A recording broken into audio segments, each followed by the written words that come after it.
lagi teman-teman, nama saya Sukarna dari Futurum Corporate Finance Advisory. Saya ingin buat satu video singkat menyangkut incremental IRR. Ya, biasanya kita banyak mendengar soal IRR, tapi mungkin incremental IRR jarang kita dengar. Seperti di dalam buku-buku standard corporate finance textbook, incremental IRR juga diajarkan. Nah, saya ingin beri satu video yang singkat saja menyangkut bagaimana menggunakan incremental IRR. Oke, bentar.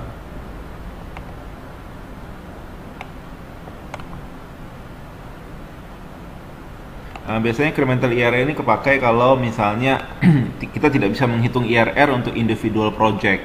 Jadi mau tidak mau, biasanya nih incremental IRR kita pakai untuk membandingkan satu proyek dengan proyek yang lainnya. Tapi salah satu proyek atau kedua-duanya IRR-nya secara individual tidak bisa kita hitung. Jadi yang bisa kita hitung adalah incrementalnya. Oke, Anda bisa mengunjungi di website kami selalu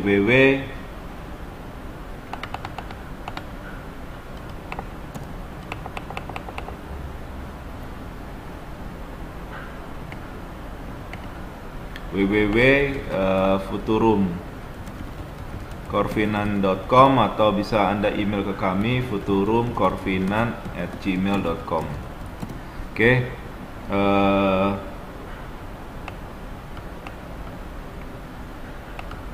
kita akan buat videonya. Saya akan menggunakan salah satu contoh, angkanya saya ambil dari internet. Katakanlah di sini ada dua option ya. Jadi suatu perusahaan ya memiliki dua alternatif, yaitu apakah di sini contohnya adalah buy, lease versus buy.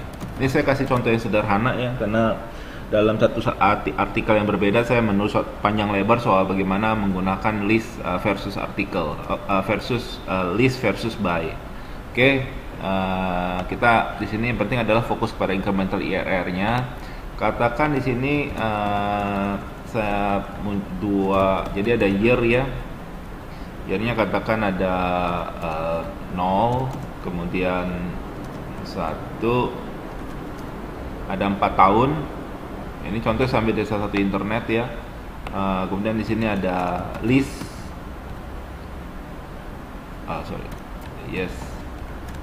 Sini list. Katakan di sini listnya 7.000.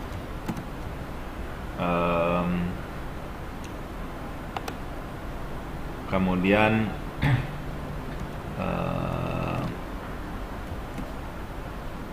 kalau lihat dari pola cash flow-nya, karena ini semua negatif ya, kalau kita hitung IRR tidak akan bakal bisa muncul. Ya, jadi 6 di sini kita perhatikan dia tidak akan bisa karena semuanya negatif masalahnya. Jadi kemudian salah satunya lagi adalah buy ya. Di sini misalnya kita harus keluar dana pertamanya itu 29.000. Ya, jadi di sini ada dua pilihan ya. Pertama kita harus keluar. Jadi di sini karena dua-duanya adalah cost, jadi itu alternatif nih, dua-duanya adalah cost oriented ya, karena menyangkut mesin misalnya cost oriented. Jadi pilihannya adalah we have to choose the one with the lowest cost atau the least cost ya karena dua-duanya adalah biaya sifatnya. Oke. Jadi di sini adalah cost pertama. Ini biasanya beli akan lebih tinggi, kemudian setiap tahun itu ada maintenance ya. Kalau ini adalah lease cost-nya. Sebentar, mungkin saya munculkan aja apa dimaksudnya. Ini adalah lease cost, annual lease cost ya. Oke. Sedangkan pilihan keduanya adalah buy. Di sini berarti tahun pertama kita purchase price, kemudian ada maintenance cost ya karena mesin. Kemudian tahun keempat kita bisa, ini tahun ketiga aja ya, 3 tahun aja cicilannya. Biasanya kalau untuk leasing bayar di muka, makanya di nolnya muncul. Purchase-nya katakan 29.000, maintenance-nya 1.500. Di sini saya tarik ke bawah. Tahun keempat itu ada resale price, jadi anggaplah bisa dijual. Estimated resale value. Oke. Katakan bisa dijual dengan harga 15.000. Ya, saya menggunakan contoh yang ada di dalam internet. Oke, berarti ini adalah maintenance cost-nya.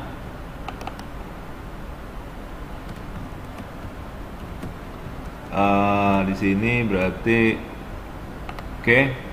Jadi di sini ada, saya bikin warnanya sebentar biar lebih clear. Saya kasih warna light sedikit, saya bold, saya taruh di tengah. Oke. Jadi pilihannya ada di sini atau di sini. Oke.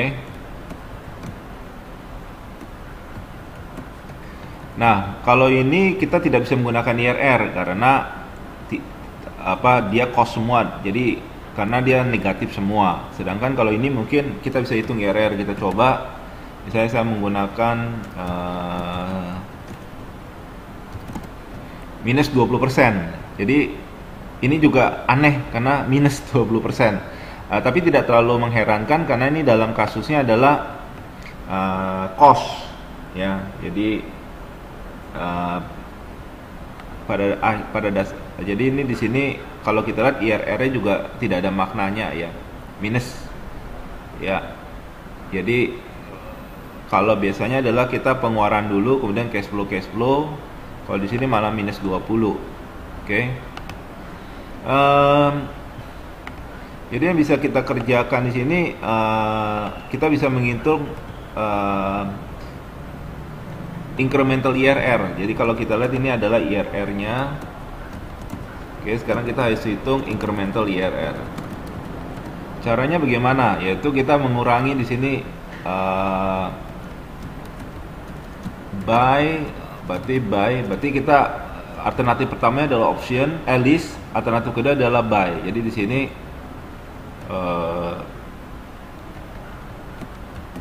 berarti kalau kita memasukkan di sini berarti buy versus list. Oke. Karena incremental berarti kita harus hitung pengurangannya, selisihnya. Berarti ini kita kurangin dengan ini. Kita dapat 22, kita tarik ke samping, ke bawah. Lalu kita dapat ini polanya. Oke. Berarti ini adalah incrementalnya.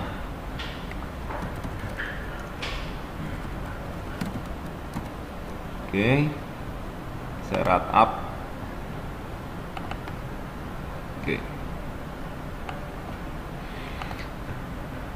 Kemudian kita bisa hitung IRR-nya.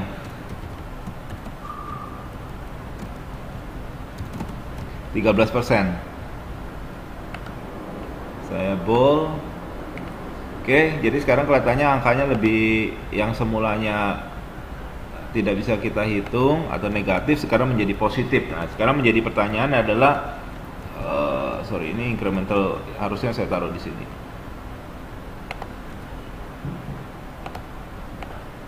Oke, ya 13% ya.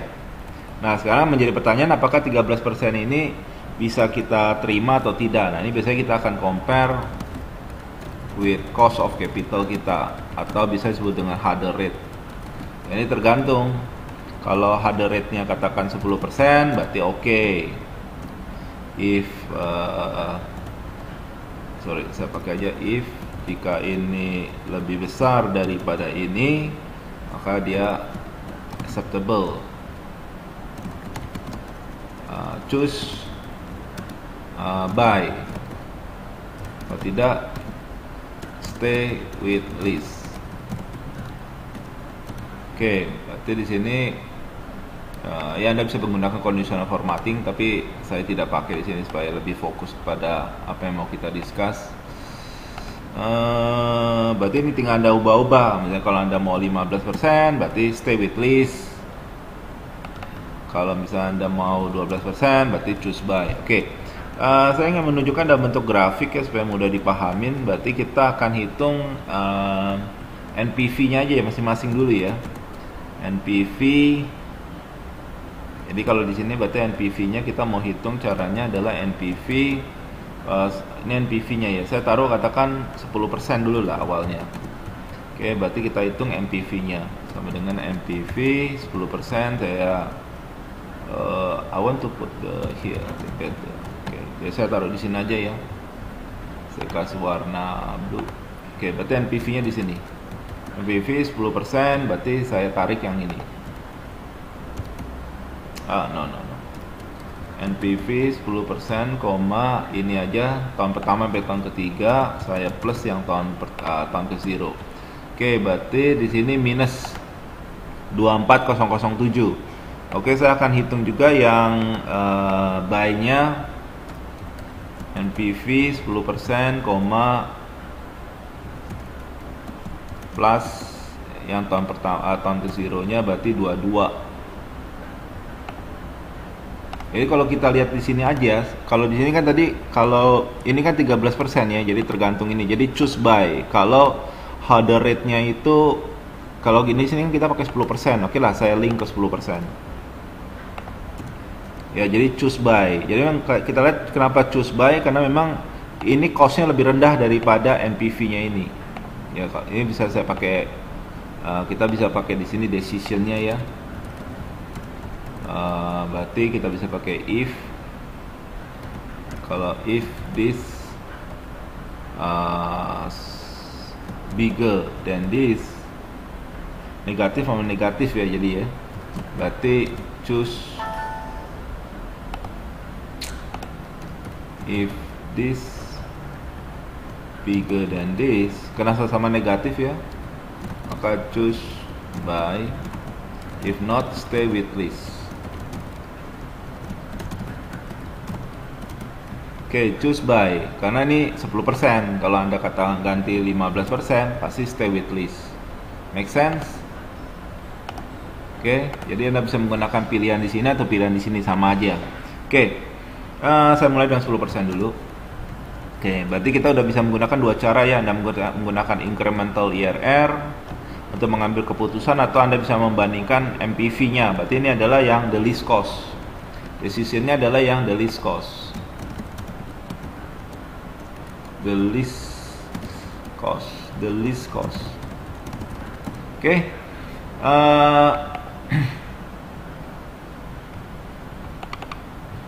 Kebesaran. Oke, sekarang saya ingin menunjukkan, sebentar, ini saya save.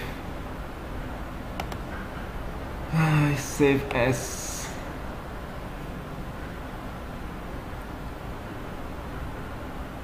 dari desktop. Saya taruh misalnya video incremental IRR. Oke. Alright, kemudian kita akan menghitung, coba MPV-nya kita munculkan dalam bentuk grafik ya, supaya bisa memberikan gambaran. Berarti di sini biasanya saya mulai dari 0% dulu. 0%. 0%-nya di sini aja kali ya. Oke, 0%. Kemudian di sini saya tambahkan 1%. Kemudian saya tarik ke bawah.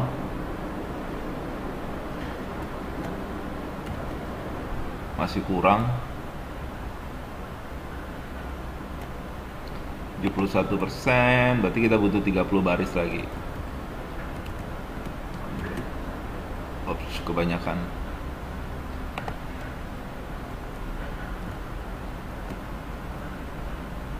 Sampai 127 saya delete. Oke, sekarang kita jalankan data table ya, untuk melihat variasi daripada NPV-nya. Berarti di sini NPV-nya saya taruh di sini. Kemudian ini saya blok.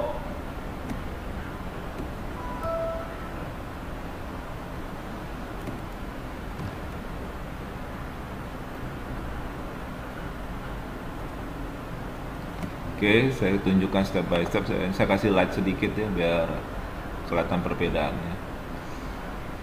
Oke, di sini berarti Anda tinggal muncul ke data, what if analysis, data table, and then kolom inputnya adalah yang 10%, and then you just run. Oke, saya format ke koma. Di sini berarti akan negatif terus ya, karena memang dia cost. Ya, Anda tidak akan menemukan NPV-nya positif. Oke.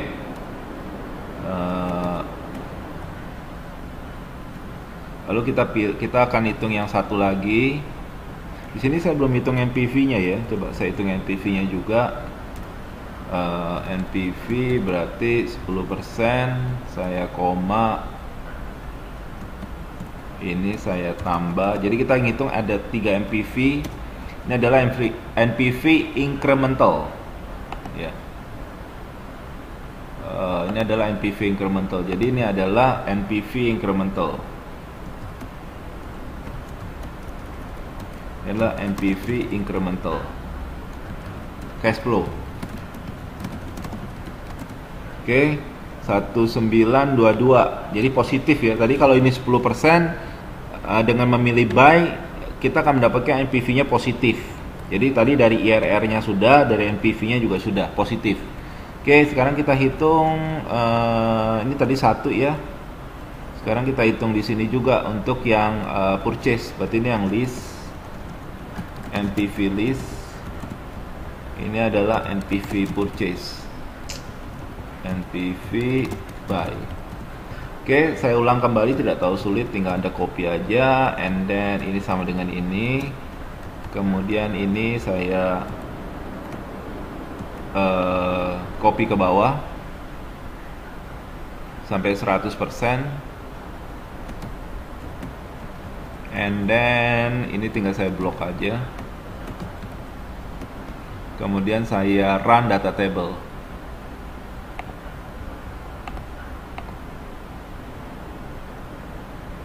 Come on, 10%, and then okay.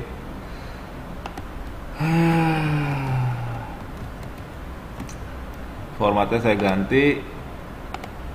Nah, yang Anda dapatkan di sini, taruh saya ganti warnanya dulu ya supaya kelihatan. Saya kasih light biru. Nah, di sini kalau kita perhatikan dia akan ketemu positifnya ya. Positifnya berarti akan ada di berapa nih? Kok negatif semua ya? Oh, enggak ada positifnya ya. Oke, sorry ya. Ini kan NPV buy. Oke. Ctrl B.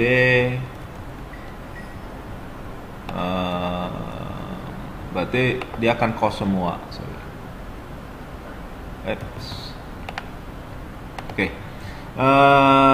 Ini saya kasih garis ini supaya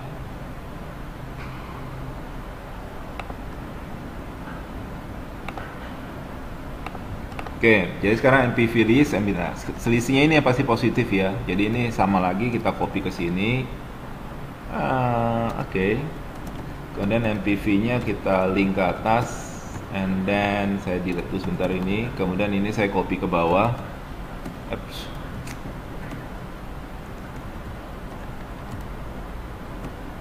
Sebentar. Oh ya, oke.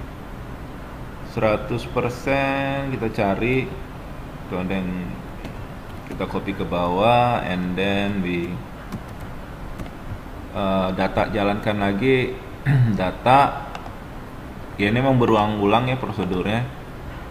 Kolomnya adalah 10%, and then we run. Kemudian kita kasih formatnya.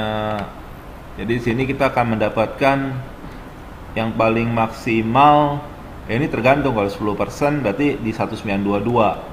Tapi kalau kita taruh misalnya di sini harder rate-nya katakan 12%, berarti dia akan di 742.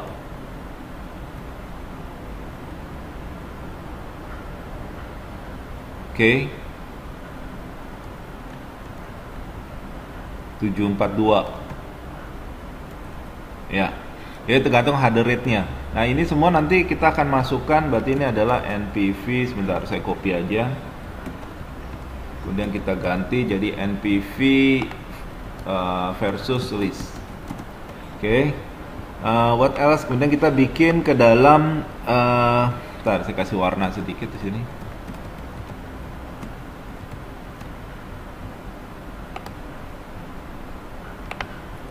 Oke, kemudian tinggal kita buat, sebentar saya save, Ctrl S. And then kita taruh ke dalam grafik supaya bisa kelihatan perpotongannya ya. Nanti di sini saya di atasnya adalah X-nya ya, sumbu X-nya adalah yang 0%-nya. Berarti ini tinggal saya copy aja. Oops. Saya copy, kemudian saya paste spesial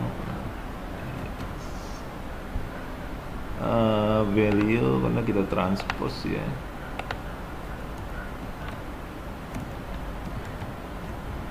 Saya bikin 100%. Oke, saya taruh di tengah. Kemudian di sini NPV-nya berarti ada 3 nih ya. NPV yang list, NPV buy, dan NPV buy versus list. Oke. Saya kasih warna aja dikit ya. Ini saya bold, lalu saya bikin seperti ini, kemudian ini saya kasih miring aja ya, saya bold juga. Oke, supaya indah sedikit. Oke, ini tinggal saya copy aja dari sini, nggak tahu sulit. Dari 0% berarti Anda tinggal copy dan Anda copy value aja ya. Anda copy value-nya berarti ditranspose saja, and then you got this. Kemudian Anda formatnya Anda betulkan, lalu yang ini juga sama, Anda tinggal copy, kemudian Anda taruh di sini, Anda value, Anda transpose. Oke. Formatnya Anda betulkan. Kemudian yang ketiga adalah terakhir ini. Anda tinggal Ctrl C, kemudian Anda taruh di sini value, dan Anda transpose. Oke, jadi di sini kita sudah ada 3 alternatif. Oke, saya kasih warna sedikit ya biar indah.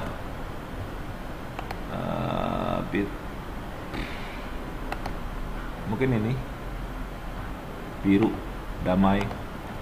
Oke, kemudian kita tinggal bikin grafiknya.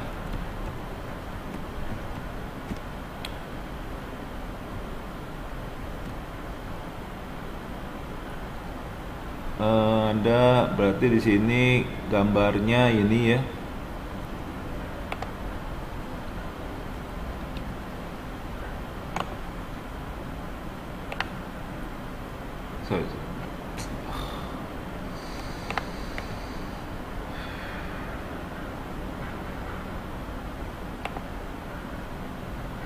Saya pakai line aja kali ya.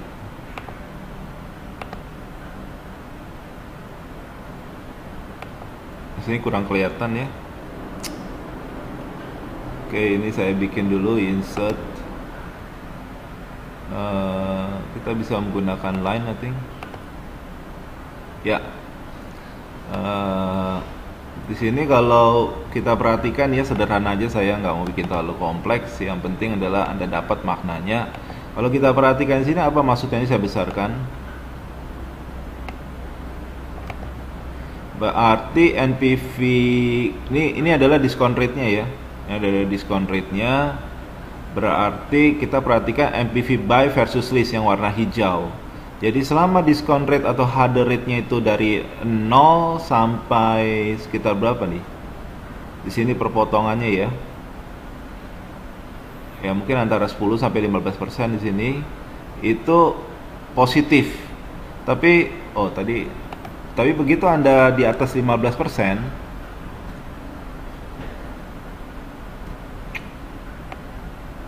saya pindahkan di sini aja gambarnya nih. Tadi kan choose buy ya, 13%.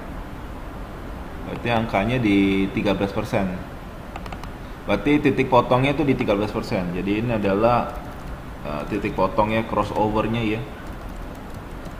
Crossover between buy and list. Ya, jadi kalau di atas 13% itu udah jelas list lebih bagus.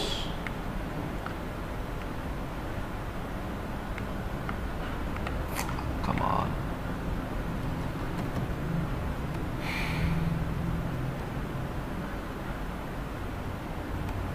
Where's the picture? Where I put the picture? Oh, di sini. Saya pindahkan aja ke sini ya. Ctrl X. Kemudian kita tarik ke sini supaya kita bisa jelaskan di sininya.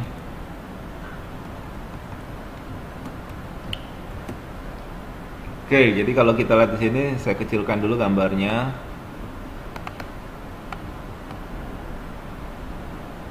Oke, jadi sederhananya kalau kita bandingkan di sini, berarti crossovernya akan ada di 13%. Jadi selama dia di atas 13%, itu berarti lebih bagus kita akan memilih list. Tapi kalau di bawah 13%, berarti lebih bagus memilih buy. Ya, ini kesimpulannya. Karena kalau kita perhatikan di sini, listnya titik potongnya di sini, ya. NPV buy-nya ada di sini. Jadi kita lihat ya, di atas 13%, buy itu sudah tidak bagus karena dia negatif terus nih. Tapi kalau list dia atas 13%, dia naik. Jadi kalau misalnya kita masukkan misalnya katakanlah 20% ada di sini berarti ya. 20% berarti lebih bagus dengan list. Karena costnya lebih kecil dibandingkan dengan yang merah. Merah costnya lebih besar. Oke, ini adalah video singkat aja, tapi jangan lupa ya IRR, karena ini ya incremental IRR ini pada dasarnya ya IRR juga gitu ya, karena menggunakan rumus IRR. Jadi semua permasalahan yang kita temukan di IRR ya akan ditemukan juga di incremental IRR. Nah, jadi nanti dalam video yang berikutnya saya akan menjelaskan permasalahan dengan IRR ya. Kenapa waktu kita menggunakan IRR ini harus hati-hati. Tapi secara cepat saya ingin menyampaikan begini. Incremental IRR ini pada dasarnya ya ada asumsi bahwa saya insert dulu sebentar supaya kita. Jadi ada asumsinya itu, pertama yang harus kita perhatikan, dia mengasumsikan risk level for list and buy is the same. Ini yang harus kita waspadakan, karena sebetulnya memilih antara list dengan buy ini tentu risk levelnya tuh tidak sama ya, list levelnya sama. Dan yang kedua adalah kita perhatikan bahwa mengapa tidak sama ya. Jadi biasanya ini problemnya adalah risk level between alternative to in many cases itu different. Contoh yang sederhana adalah kalau buy itu kan ada we have estimated resale price ya, resale value at end of year 4 ya. Kadang-kadang belum tentu Anda bisa jual dengan harga 15.000 ya, karena mungkin terjadi perubahan teknologi ataupun memang equipment yang Anda beli itu memang sangat spesifik. Seperti saat ini dalam mining industry itu banyak sekali equipment atau yang sangat spesifik digunakan untuk mining, itu tidak dapat digunakan di tempat lain, sehingga kemungkinan besar Anda tidak bisa merealisasikan 15.000 yang di sini. Nah, itu harus diperhatikan. Jadi risk levelnya itu yang harus kita perhatikan. Yang kedua ya, itu adalah hal yang paling utama.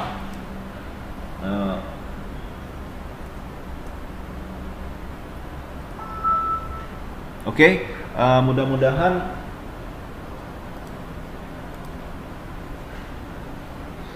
dan kedua juga karena risk levelnya berbeda ya, ini juga cost of capital or hurdle rate itu bisa berbeda-beda. In many cases is different between list or buy. Jadi nggak sama juga nih ya, karena akibat dari sini beda ya, ini akibatnya beda. Nah, di sini kita hanya menggunakan satu single hurdle rate, yaitu 20%, ada menggunakan 10%. Ini kan single ya, single rate. Jadi hati-hati pada waktu Anda menggunakan single rate, itu asumsinya adalah risk levelnya sama, padahal dalam banyak kasus belum tentu sama. Dan kalau kita hanya berpikir kepada incremental aja, Anda harus waspada. Di sini kalau kita lihat kan incrementalnya positif ya, incremental positif. Ya, jadi hati-hati, saya tulis saja ya. Jadi incremental IRR could be positive, but this does not mean NPV positif. Nah, ini harus hati-hati nih. Karena kalau kita perhatikan di sini NPV-nya negatif. Ya, karena memang cost. Ya, jadi walaupun dia punya IRR positif, NPV-nya bisa negatif. Nah, ini yang harus kita waspadai. Oke, semoga ini bermanfaat bagi Anda, dan apabila Anda ada pertanyaan silakan mengunjungi website kami atau menulis email kepada kami.